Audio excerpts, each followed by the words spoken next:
ফেরেশতা বারবার সাক্ষী দিতে থাকবে, তোমরা দেখতেছো দোকানে, আমি দেখতেছি কিয়ামতের দিন মুখদেশের নবীদের সাথে। তাজিমু সাদুকুল আমিন ইয়াহশুরুনা মা নাবিয়্যিন ওয়া সিদ্দীকিন ওয়া শুহাদা। আমি ফেরেশতারা ঘোষণা দিতে থাকবে, তোমরা দেখতেছো দোকানে, আমরা দেখতেছি নবীদের সাথে, নবীদের সাথে। দোকানের সাথে দেখতেছো, আমরা এটা নবীদের সাথে দেখতেছি, সিদ্দীকদের সাথে দেখতেছি, শুহাদার সাথে দেখতেছি। কোনো কিছু ছাড়তে হবে না, শুধু তুমি শিখতে হবে। এই জন্য প্রথম হলো দিনের উপরে টিকা থাকা আমার জন্য ফরজ। আমাকে শিখতে হবে কিভাবে আমি দিনের উপরে টিকা থাকতে হবে।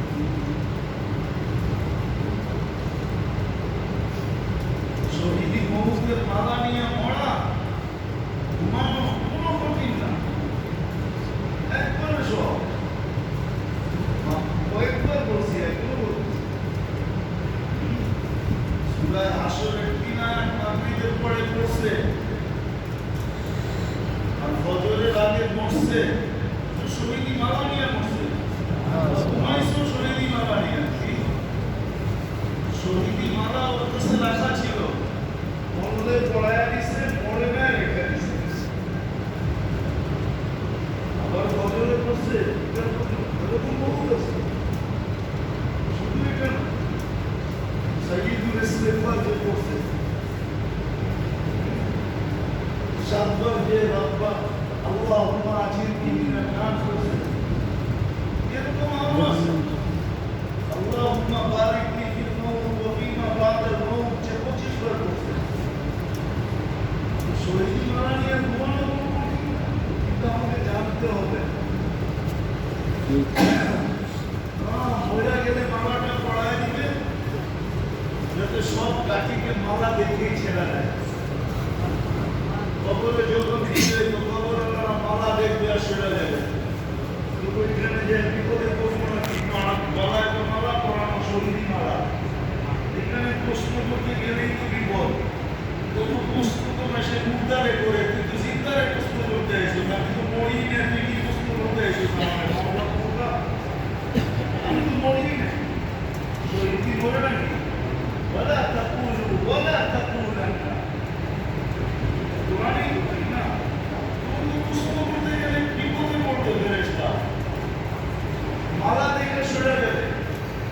ওকে প্রশ্ন করতে গেলে তো উল্টো করবে, প্রশ্ন তো মৃত্যু ব্যক্তির হয়, আমি তো মরি না, ব্যবস্থা মালা, চোখ কি আন্দা, তুই আমার প্রশ্ন করস বান্ধব পোকা, আমি তো মরি না, আমার কি প্রশ্ন করস? যারা মুদ্রা বুঝা দেয় কবরস্থানে বাঁচবি না, আমি তো মরি না, আমার কি প্রশ্ন করস?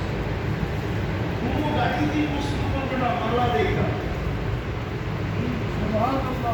ইউনিফর্ম দেখতে যেরকম বহুত মানুষ তুলে সেরা যায়, সব গাড়ি দিয়ে তুলে সরবে, শুধু মালা দেখে। কিন্তু শিখতে হবে। প্রথম দায়িত্ব এড়ানো যাবে না, নিজেকে দিনের উপরে টিকা রাখা, নিজে দিনদার হওয়া। এটা হলো প্রথম দায়িত্ব প্রত্যেক মুসলমান, প্রত্যেক পালে, প্রত্যেক আঁকের বালের উপরে দায়িত্ব নিজেকে দিনদার করা।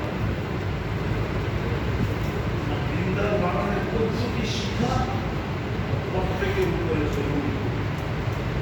দ্বিতীয় হল পরিবেশকে দিনদার বানানো। নিজে যেই পরিবেশে থাকি, এই পরিবেশকে দিনদার বানানো। মসজিদ চালানোর কমিটি আছে, কিন্তু মহল্লা দিনদার বানানোর কোনো কমিটি নেই। আছে নাকি? মসজিদে সভাপতি আছে, সেক্রেটারি আছে, কোষাধ্যক্ষ আছে, লম্বা কমিটি আছে, ঠিক না? ওটারে আবার মারামারিও হয় মাঝে মাঝে, ঠিক না? হয় না? হয় না? আপনি তো এখানে হয় না, কিন্তু হয় না? হয় না? হয়। কিন্তু মহল্লা দিনদার বানানোর কোনো কমিটি আছে নাকি? মহল্লা দিনদার বানানোর কমিটি আছে?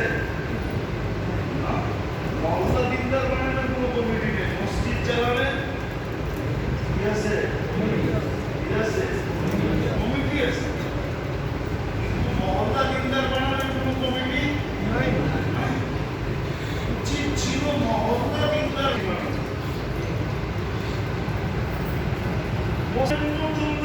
চলবে ঠিক না? মসজিদ থেকে ঢেলা চালাইতে হয় নাকি? নিচে হুইল দিয়ে চালাইতে হয়, ডেলি পেট্রোল দিতে হয়, গ্যাস দিতে হয়।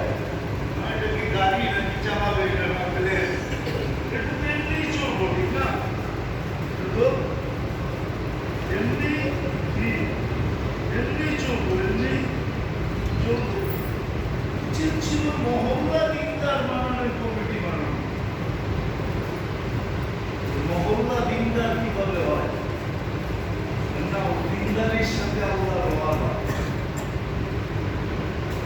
যত বেশি মহল্লা দিনদার হবে, মহল্লার নারী পুরুষ দিনদার হবে, ছোট বড় দিনদার হবে, তত বেশি ওই মহল্লার উপরে আল্লাহ রহমত হবে।